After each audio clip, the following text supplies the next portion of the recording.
Hi everyone, this is Grandmaster Isaac Steincamp from the Chess Summit Network, and I'm back with a different video. Um, as I mentioned in one of my earlier videos this year, one of the things I want to do with the Chess Summit videos is to try to have a little bit of a different kind of video format, play around with some new ideas. So one of the ideas that I'd come up with is going over Grandmaster games, but also not having seen the Grandmaster games, meaning that while you're watching this video and making connections and learning things, I will be doing the exact same live time. So it'll be kind of a cool way of seeing maybe how I break down Grandmaster games, how I look at them, how I take away key ideas, and it'll also show you where to go watch games live.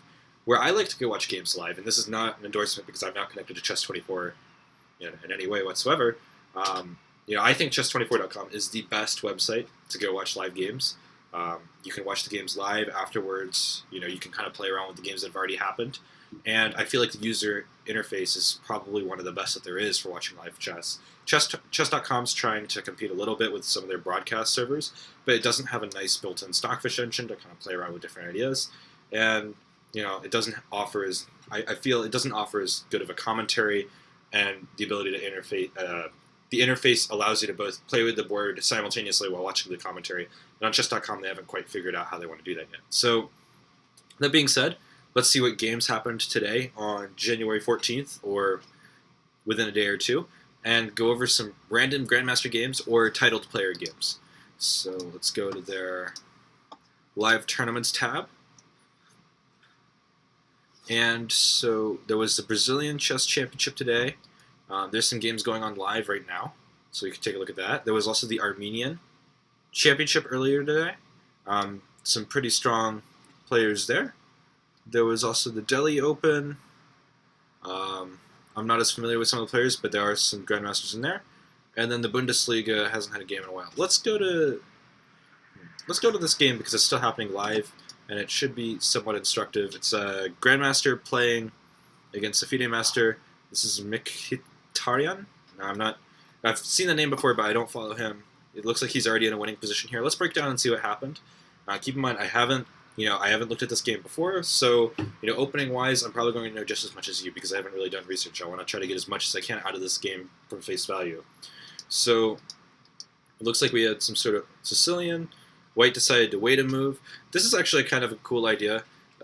For White, maybe he's decided he doesn't want to go into Maroczy bind, and he wants to wait to see what Black does here. Obviously, the main line move is d4, and that's the much more common idea, going into an open Sicilian of sorts. But perhaps White wanted to wait to see what Black did, because now, in this position, if Black decides he wants to go for a move like d6, maybe White wants to go into a Rossolimo, which would be kind of a cool idea. But the thing he does by not playing d4 is he doesn't take away any options. He can play d4 the next move, and that's exactly what happened in the game. So e6 happened, and White immediately played d4. So this hasn't really changed anything.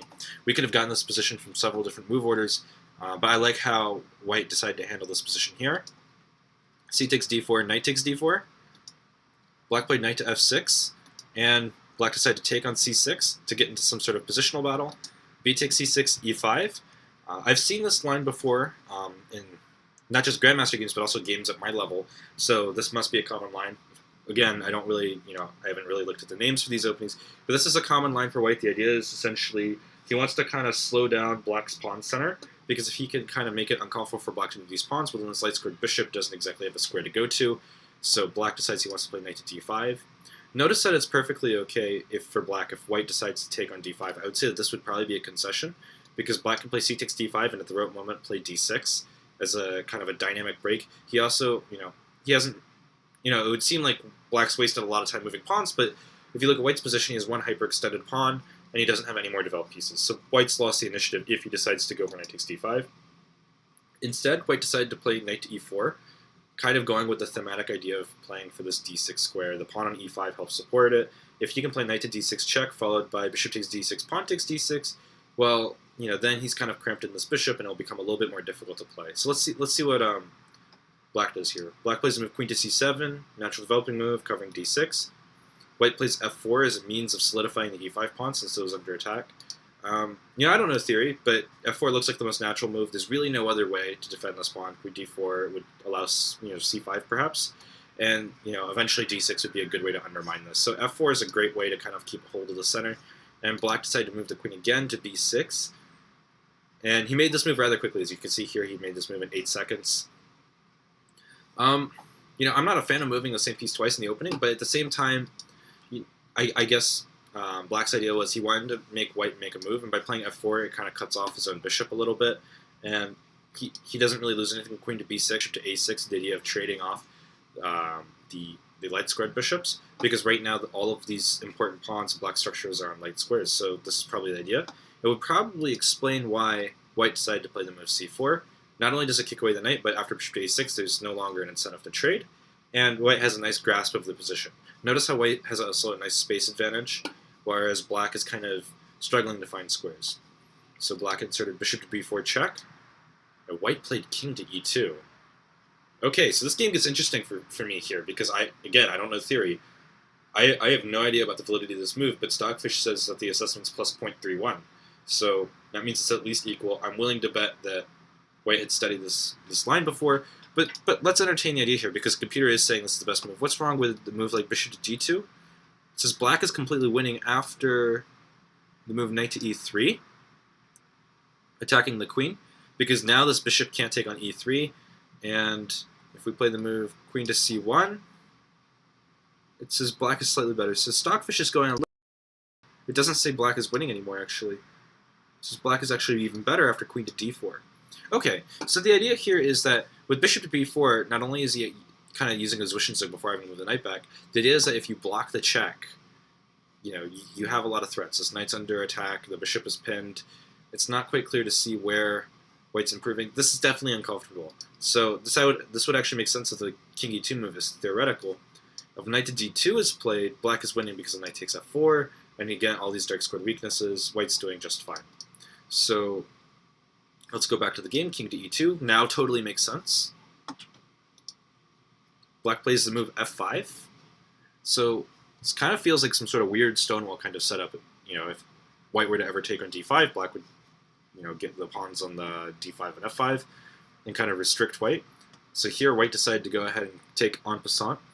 I guess the logic here is that White can't really stop this bishop from becoming active. Bishop to a6 can come whenever, or maybe he can play d6 if he wants to, and sacrifice a pawn, although that looks kind of dubious. Maybe c5, bishop b7. There's really no way to really hold in this bishop without holding in your own development. So White decides here that he wants to go ahead and open up the position a little bit, which seems kind of counterintuitive with this king on e2, but Black's king is also in the center. I kind of feel like I would enjoy playing Black's position here, just because it seems like, as weirdly placed as Black's pieces are, White's king is actually doing a really nice job of blocking in his own pieces here. But the computer seems to differ. I feel like this is a position where both sides would have had to have really studied before the game. So let's see. Knight takes f6. Bishop to e3. Still equal. So White's kind of playing around with the position. And so this king e2 move, if you have to play a move like king to e2, and it's the best move, and you're not worse, and there has to be a really good reason for playing it. Because if there's no reason for playing king to e2, like you don't get any compensation for not having the right to castle, you have to be worse. So the idea is that when Black played the move f5, which is the best move, White can now plant the bishop on e3. So the king on e2 is actually adding value to the position, strangely enough. So let's see how this continues. Black played queen to a5. Computer didn't like that move. It liked queen to d8, and I guess the idea is that now when knight takes on f6, the queen can take on f6, because the king is going to start moving towards the king side, maybe a move like king to f2. And from a5, White also gets a chance to get some counterplay. So it says White's slightly better after this. Knight takes f6, g takes f6, king to f2. So now the queen's ready to come into the game, and it's now Black's turn to try to figure out what he wants to do with his king. And I think Black makes a reasonable decision here, which is king to e7. The computer doesn't like this as much, but I feel like this is a very natural move. The computer says d6 is the best move, but this seems odd, and the computer just had a huge hiccup. In this position, it said it was about equal, but now if you play the move d6, okay, the computer went back. I think you guys may have seen that the white bar went all the way up to like plus 3.8, and then all the way back down to like plus 0.8. But here, this just doesn't seem very natural. The king doesn't seem as safe as it could be. the pawns seem to be really easy targets. So I like the move king to e7 much better, because now it takes away this option of coming maybe on the king side at some point and checking. The king is off the back rank. This bishop can come off the back rank, and the rooks are going to be connected. I feel like this is the most harmonious structure that that black can hope for. White continues development, bishop to d3. Black plays bishop b7. So I guess the idea here is to play a move like c5 at some point, and then bring in the bishop. So let's see how white does here. White plays the move queen to e2. Computer didn't like this move as much, but I kind of see the merit behind it. The idea is maybe at some point there's like an f5 push to really exploit the king being on this file. And so black, let's go back because I actually missed a point here. Black spent 26 minutes on this move. So that means they're out of their preparation around here. In fact, black spent 22 minutes on this move, playing king to e7, which I thought was a natural move. So that would suggest to me that around move 15, that's where the preparation stops. That's something that's kind of important to know when you're going over Grandmaster games. So that way you know, like, they're no longer on the home turf anymore. This is no longer what they prepared for at home, so the moves are going to come out less quickly. Bishop d3 took about 10 minutes. Okay, so queen to e2. I like this move. The computer didn't like it as much, but the idea is that, there's really no obvious move that needs to be made here. The computer's saying, like, a3, bishop c5, b4, bishop takes e3, king takes e3. But I'm not so sure if this really helps white, because now the king's a little bit more in the center. It's not quite clear what progress white's made besides get space on the queen side. And if you go back to this position right here, it's not exactly clear what these guys are doing over on the queen side, right? I think if you could tell black that he could trade off these dark squared bishops, I think he would be perfectly happy. So a move like queen to e2, what this does is it kind of tickles the king a little bit. It's a waiting move. It doesn't improve the position that much, but it does put the piece in a better square while connecting the rooks. So this seems natural. Bishop to c5, rook on h to e1. So yeah, this is important to notice. Here, white didn't really want to trade bishops, and I think if white really wanted to trade bishops, he would have played a move like a3 here. So he decided not to force his trade of bishops by playing queen to e2. And the idea now is that, okay, you can take my bishop, but now I'm going to have a battery on the same file as your king. Maybe a move like f5 could be timely. Maybe a move like c5 after bishop takes, queen takes, c5. That could cut off your queen a little bit from being in the game. Maybe then bishop to c4. And it's going to be a battle of whose bishop is probably better. Meanwhile, black's king is still the center. King to g1 at some point might be able to keep the king safe. So white's definitely got some fluidity going.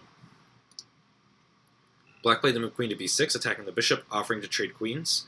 And here, after a couple minutes of thinking, white decided that he wanted to keep the queens on the board, but there was really no way to kind of not have this dark square bishop trade. So he went ahead and conceded the trade.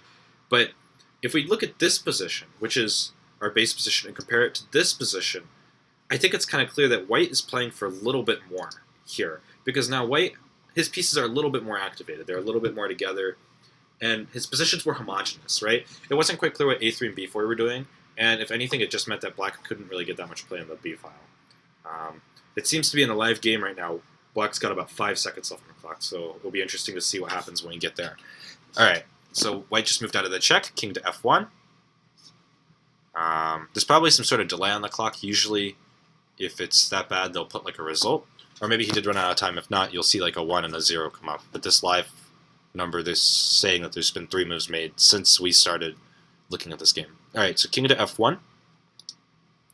Black decided to play h5, and the computer says now white has a tangible advantage. And I guess here black's kind of playing a little bit panicky, because like he's counting too much on an attack that hasn't really developed yet. And at the same time, it's white's pieces are getting into the game a lot faster. This bishop on b7 has no role. This rook on a8 is kind of out of the game. The only piece that's in it is maybe rook to h8. The computer liked the move rook on a to d8. Well, it doesn't like it anymore. Let's see if we give it some time. It's liking rook on a to d1. So let's see. The computer doesn't go for that. What happens if I play rook on a to d8? It's still liking white. So Stockfish here is becoming less and less confident in the position, because the move that it says here that it gives, it actually says it comes out worse than what black played.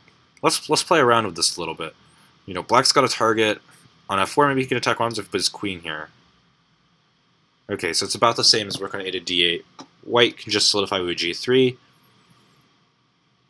And here the position's undecided, but it seems to be like black's going to have to make a lot of queen moves, and it's not quite clear how he's making progress. So I think here already white has a concrete static edge, because black can maybe try to improve the position, but again, like, how are you effectively going to do anything? Here a move like d5 loses to queen takes e6, so there's no central pawn break.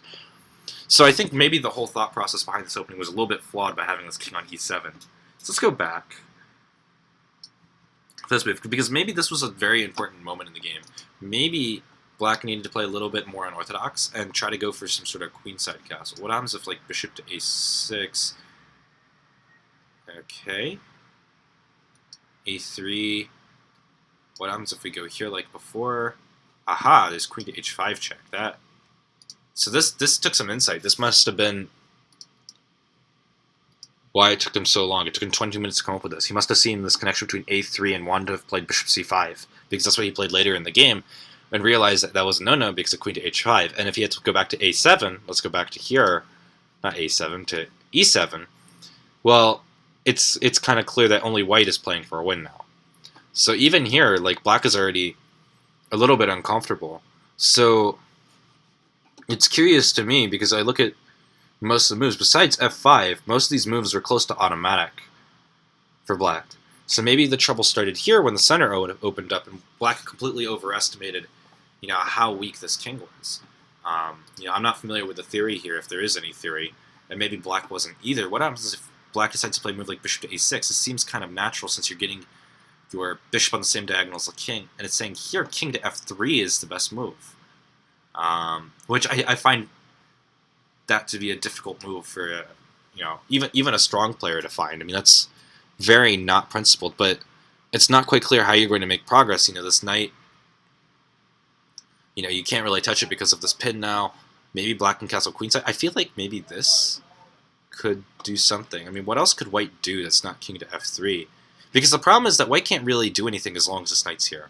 So I feel like maybe by process of elimination, white can come up with this move. And, okay, so we have f5, e takes f6, knight takes f6, and it's saying c5 here. And white is slightly better.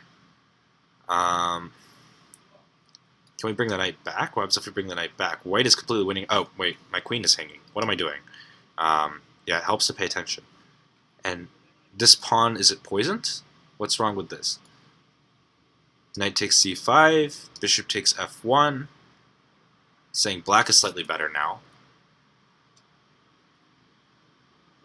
Well, no, it's still liking this line. Knight to a4. Some crazy stuff going on. The computer is not making up its mind right now. When a computer like Stockfish is constantly changing its evaluation of the position, that means that, like, in a human game, like this would be very complicated to think of. So it's liking queen to b5. My question is, if you're going to lose the bishop, why don't you enter the Zwischenzug? King takes g2, queen to a5. Now white is much better. If we do a quick material count, white's got an extra minor piece, even though he's not developed, and neither is black. And black only has 2 pawns for the piece, and it's not quite clear if these guys are a factor. Yeah, I would much prefer white in that position. So okay, let's play the more natural queen to a5. It likes knight d6. I think I would play knight d6, but the problem is that the c5 pawn just becomes too weak. The computer's changed its mind. It was like a knight takes f6 before, but it's saying here the position just kind of liquidates. It says like plus 0.4, but I'm really not too worried, because it looks like the more and more we're playing, white's king's not being punished, but at the same time it's not quite clear how black's being punished either. His king seems much safer in this line than the line that we were looking at. So already this is kind of interesting.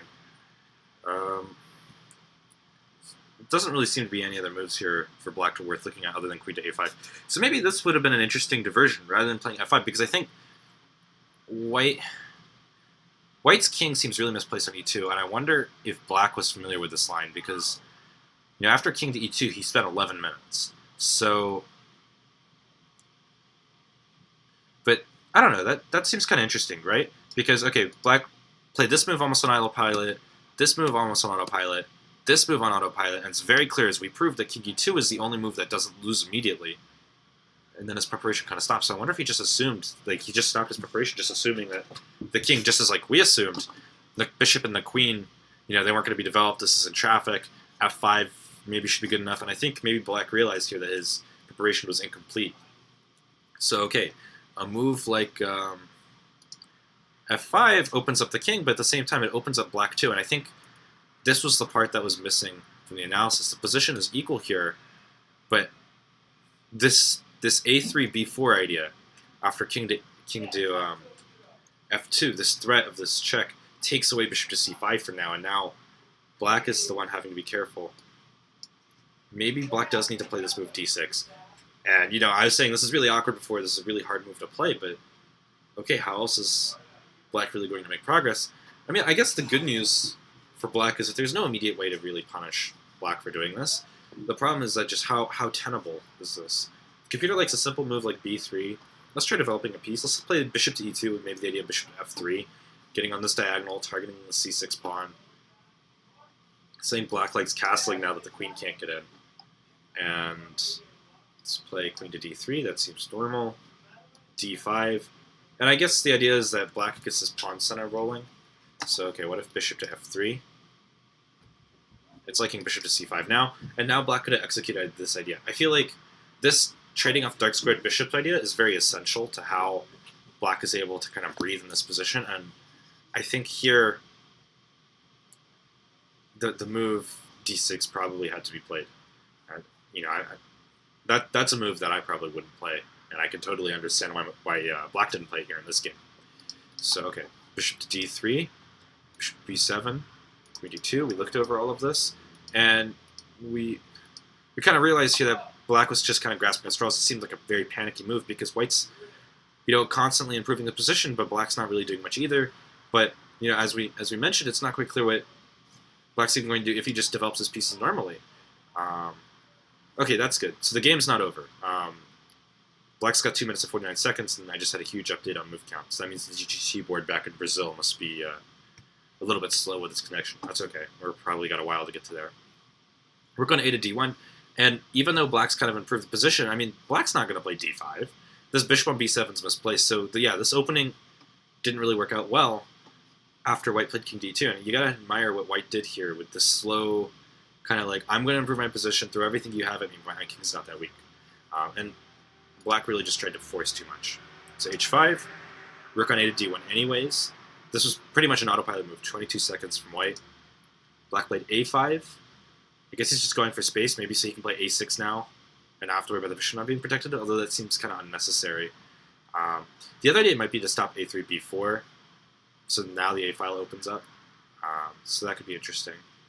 Okay, so this game does go good for white. White wound up winning. So let's see what happened.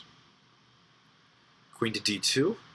Okay, so now what white's saying is, okay, yes, having the queen on the same file as the king is good, but when you have the queen in front of the battery, like, that's less effective. So what he's doing is he's putting the rook in front, so that way there's maybe no opportunities for a queen trade. He's also maybe preparing a move like b4, but he's kind of just asking to see what white will do. The other option is he can move this bishop at any point and attack, via discovery on d7.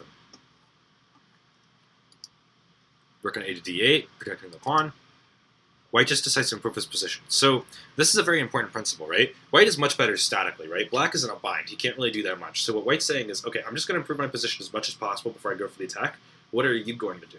Now that he's created this pawn chain on the queen side, bishop to a6 is no longer even feasible, and this bishop is just completely out of the game. At the same time, black doesn't really have ways to improve the position anymore, and it's kind of soured a little bit. There's no real easy way to continue improving this position. So king to f7 was played after 3 minutes. Bishop to c2. And let's just take a look at a minute at the time spent for black on these last couple moves. 2 minutes, 2 minutes, or 3 minutes rather. 3 minutes, 3 minutes, 3 minutes, 4 minutes. A couple of these moves white had to think too, but for the most part, it's black who's the one who's killing his time. And I'm curious to see how much of a factor that becomes. Bishop to a6. Okay, so maybe the idea is at some point he wants to play a move like d5, opening up this diagonal to get this bishop life. White plays the move queen to d3. I like this move. The computer doesn't. The computer does say it's the best move. It just changes its evaluation when this move happens. But I really like how it targets g6. He's not even worried about d5. This is a very dynamic break, but now he's got to worry about queen to g6 check. The e file becomes weak. And the one major problem that black has when he plays a move like d5 is his e6 pawn. So black decided to play defense, rook to h6. And now here, white brings the queen over to h3. It looks really silly, but again, the idea is that if white, has to worry about this move d5, well, now queen takes e6 check, game over. This h5 pawn is now being, attacked. The rook is going to have to cover it. So, this isn't so strong. And it's, again, not really clear what black's going to do here. He kind of makes a nothing move, king to e7, but this is a blunder, apparently. Let's figure out what happens. So what black should have done was black should have just played a move like bishop to c8. And this is a hard move to play because you're going backwards, you're not making progress. But the idea is that white needs a little bit of help, but the computer has pointed out this move, rook takes e6. The idea being that you win a pawn, and you're just dominating here. So this isn't really advisable.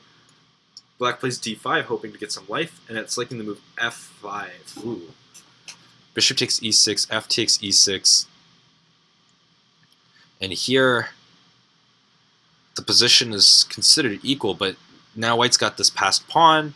He's got this bishop that can break it through the light squares. Black's rooks are disconnected. It's not an easy win, but I'd like to see what black would have done in this position. But we talked about how black's spending a lot of time on every move and how that can be a factor. Well, in this move, king to e7, which proves to be just the game over move, he only spent 1 minute and 55 seconds. So perhaps at this point, time is already a pretty significant factor. Bishop to f5, bishop to c8. So these are all the best moves. Let's just continue down the main line. Bishop takes e6, d takes e6, queen to g3. Okay, so what just happened? Why is the computer saying this is +4, but white's not winning any material? So white has decided that in this position, he wants to attack e6 to open up the structure. As long as black has this fortress here, it's going to be really hard to break through. But the bishop on c2 is not really doing that much. It can't really get anywhere in the position. So what white's decided is that, this bishop is almost non-existent. It has no move. So black is already playing down a bishop. Let's just go ahead and sacrifice our bishop to break through this structure. So bishop to f5, he took, but now this just opened up the d file. The g file becomes a much bigger weakness, so this becomes a much more interesting game. Queen to g3 is played with the idea of going to g7. Black doesn't want to trade rooks, because the idea is, okay, queen to g7, this rook's attacked, checkmate's around the corner, forget about it. Rook to f8 was played, queen comes into g7, rook to f7, queen takes h6.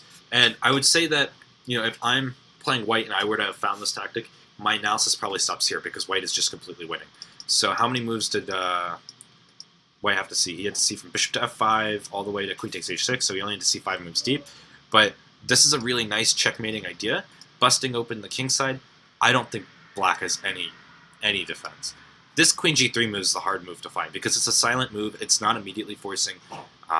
It's not a direct threat, that is, but it's a quiet move. It threatens to take advantage of the open file, and there's really no way. The computer says rook to d8, h to e8 would have been the better try, but okay, queen to g7 check, and black is struggling at best here. Just queen to c7 with the idea of rook to d8 check, queen to e8, and you just pick up pieces. Yeah, this is not good. So this is just winning, completely winning. So this is actually a really cool idea. This idea of breaking through on the king side, creating more weaknesses and opening up files. In this position, material didn't mean as much. It was about maneuverability. I give this queen g3 move an exclamation point, rook to f8, and okay, let's see how white decides to finish this off in a couple of moves. Queen to f5, so he's trying to protect his king side. Queen to h8, wow, a really nice finesse move. The idea is that queen to d8 is coming in, this bishop is being threatened, and black has to play the move rook to f8, and after queen to g7, rook to f7, this queen's coming back to g3. Okay, so this is like this would have been much better for black than what happened in the game, but it's very clear that black is passive. This queen's coming to e3 and it's going to attack from this side of the board. If you can see in the analysis, queen to e3, going to a7, and just picking up sticks. So, this is a nice line. Is there anything better, maybe? Queen g7, rook to f7. Not really, but this assumes best play from black. Unfortunately, black played the natural move, which was almost my instinct because the bishop's being threatened and queen d8's being threatened. He played bishop to d7, But the problem is now that this bishop has no moves, so it's practically, immobile, and all of these dark squares are weak. So this next move is great, queen to b8. The idea being that the d6 square becomes really weak. Rook takes d7 is a possibility. Checkmate's around the corner. Black plays e5. White just plays king to g1. Whoa. This is a very finesse move. So what exactly is the idea here? Okay, so the threat with this move was to play rook takes d7. So let's just make a nothing move for black, right? This is going to pretty much end the game. Rook to d8, and now if black doesn't give up the queen on d5 and plays a move like here, okay, we'll checkmate in 1, right? So game over. So this isn't possible. So black needed a way to defend this line, which is why he played the move e5. Rook takes d7 doesn't work because queen takes d7, but at the same time, he's this dynamic move, changing the structure, offering up an exchange here, gives white the opportunity to play king to g1, which is what happened in the game, to try to break things up. Black needed to have played queen takes f4, but the problem here is, again, rook takes d7, king takes d7, rook to d1, and black has to play queen d4 check. A move like king to e6 is no good, because queen c8, king e7, and, well, it likes rook to d7, king e6, rook d8, nice, nice, nice, and checkmate. So all of that was forced, and I guess black decided he didn't want to give up the queen in this position because the only way to stay alive is queen to d4 check. Queen versus rook, that's just a loss. So black realized this, didn't play queen takes d4, but didn't do himself any favors. Rook to g7, trying to create something on the g file. Rook d2, wow, another finesse move. The computer is saying queen to d6 would have been an even better finish, but okay. The idea was that I want to make sure that there's no threats on the king side. What can white do? What can black do? There's really nothing. After queen takes f4, just rook takes d7 anyways, and we reach the same position, except now you don't even need to bother with the rook d1 stuff. Just play a move like queen to a7, queen to b7, doesn't matter. We're picking up a rook, and the game is over. Wow. Really good game here from white. I've never played this opening before with white, but that was actually really effective. I wonder how many games are in the mega database with this line, because, white took a really crazy-looking position, but the more and more we looked at it, I mean, this is all main line, right? The more and more we looked at this line, black's making the most natural moves, and white comes out with this king e2 move, and, it's forced. It seems like, okay, white just has to be completely worse, but, this f5 move seems to be, like, the most intuitive way to break through, the most easy way to try to open up the king side. We mentioned that this bishop a6 idea might be the improvement, but again, like, white just simplifies the game, goes into a nice endgame. Okay, so this wasn't good because of taking queen. That was my bad. But okay, bishop takes c5 was awkward and actually went down a material, so this wasn't good. And where was the line here? So if we just went with the natural queen to a5, again, white's the only one playing with the initiative after knight d6 check.